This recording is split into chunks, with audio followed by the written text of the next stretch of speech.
Kristy Curry, who's preparing for another trip to the NCAA tournament. And Coach Roll Tide, congratulations on earning the bid. How excited are you for Friday against Florida State? Yeah, we're so excited, incredibly proud of this team. What they've done along the course of the season, from our preseason to our conference season, to put us in a position. Man, it's been an unbelievable ride the last 10 months. We started out with Spain and then had our preseason, and then to be able to do and to have 10 wins in conference play, put our net in a position. It's been special. So now it's a brand new season and a great opportunity for us to go to Austin and play a really, really good Florida State team.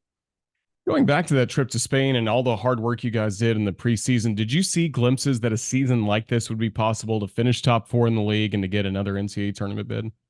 It's interesting, Roger, because when you look at our team this season, we only returned 5 players, 2 starters, and the moment I think it was that second game in Spain, I just thought, wow, and I love their chemistry. They're all about each other in the front of their chest, especially in a day and time where it's a lot of me. This team has been a lot of we. And I think it has started with our leadership group and Aaliyah and Loyal and Sarah Ashley. Those three did return a lot of experience. So have been very powerful as leaders with their vocal leadership, their action leadership. And so I'm really blessed. I think they're a great extension of who we want to be every day as a staff, and they've done a really good job with our chemistry all year long. They really have, and especially the close to the season was so special. As last year, the regular season ended with 3 losses, then a couple losses to close out the year. This year ended with 3 wins to close out the regular season, really starting with that great home effort against Mississippi State. Yeah, I mean, 3 really good games down the stretch, and then to go to A&M on the road, who, was really good. And to be able to finish that, and then, the conference tournament obviously left a pretty yucky taste in our mouth for a lot of reasons. That game, it just wasn't a good day. And I think this team, since that moment, has kind of gathered themselves and just gone back to work. I mean, they're just a hardworking group who love to work and love to do the things that they know they need to do. And, obviously losing Jess Timmons early in that game, I thought really affected us. Aaliyah Nye was sick. That's something, I mean, I'm talking, did not feel well at all. So we had a little adversity that day, and that's not excuses. But boy, it was not our day. And I think the way they approached the past week and a half of rest, our hydration, our nutrition, what our strength staff, what our medical staff, and then what they've done with our position coaches. I feel like it's a team that's continued to get better. And so whatever happens in Austin's not going to be because of a lack of effort or a lack of approach or a lack of preparation. We just want it to be a really good day for this program because our kids have invested so much in the journey all season long. You mentioned losing Jessica Timmons in that game against Tennessee, unavailable coming up for the NCAA tournament. Who may have a larger role? Who else do you look to on this Crimson Tide bench to try and fill the gaps as best you can with Jessica Timmons being out? Well, Carly Weathers done an unbelievable job all season long. And, early in the season was starting and has come off the bench and played starter minutes all season. She just makes winning plays. She's doing a really good job of shooting the basketball. And I'm excited because I feel like Carly can definitely step up. I think that next step up, I have no doubt Carly will. It's going to come from a Berger Williams. We're going to have more at each spot.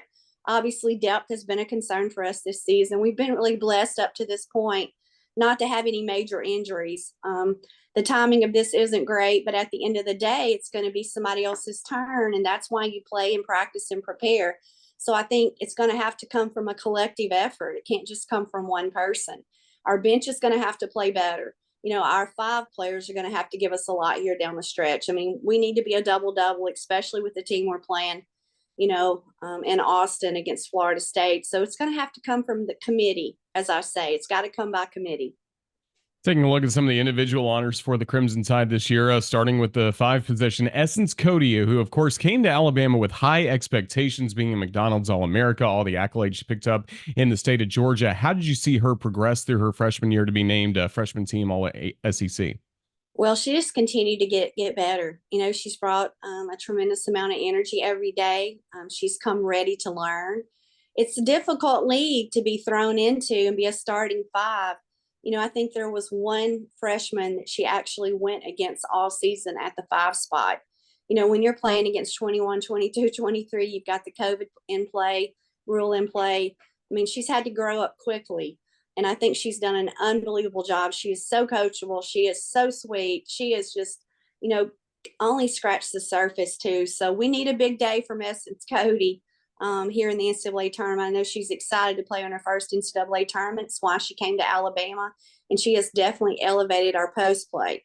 And when you say that, I think Gianna Cunningham, has really got to step up. And then you've got Meg Newman, who's got to step up. So, Essence, having the ability to have those two around her and kind of help along the way.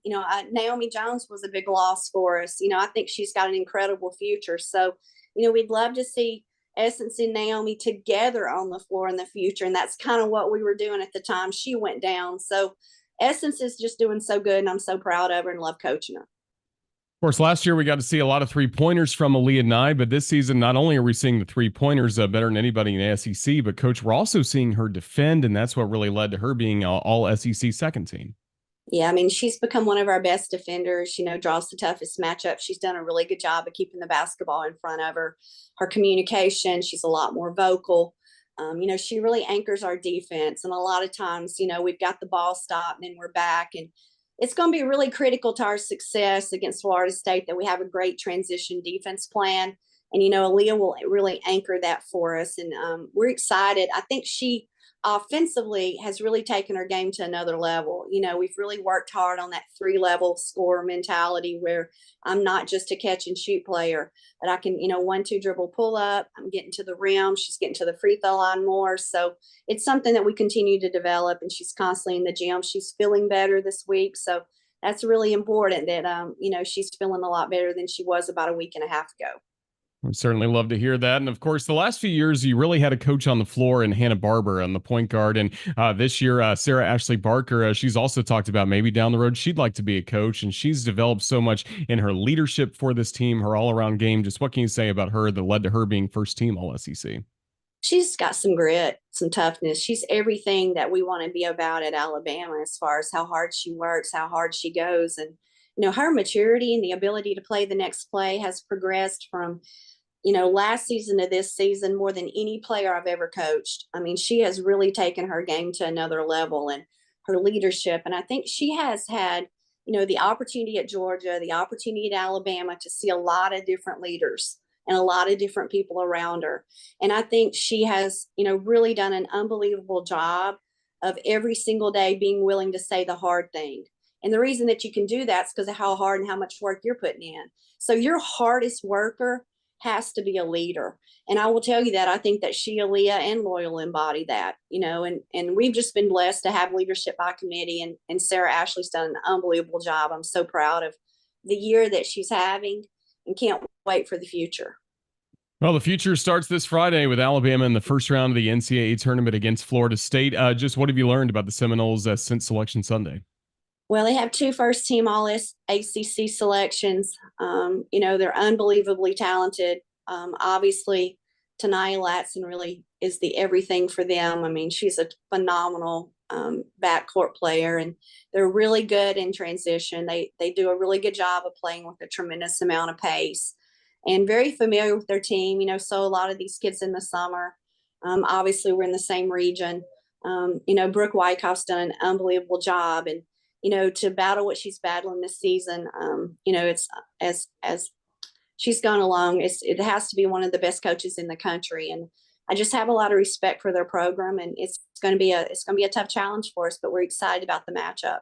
We look forward to it. We look forward to getting to Austin as well and seeing the journey that this women's basketball team will take in the NCAA tournament. Coach Curry, just thank you for your time. Best of luck coming up in Austin. Roll Tide. Thanks, Roger. Roll Tide.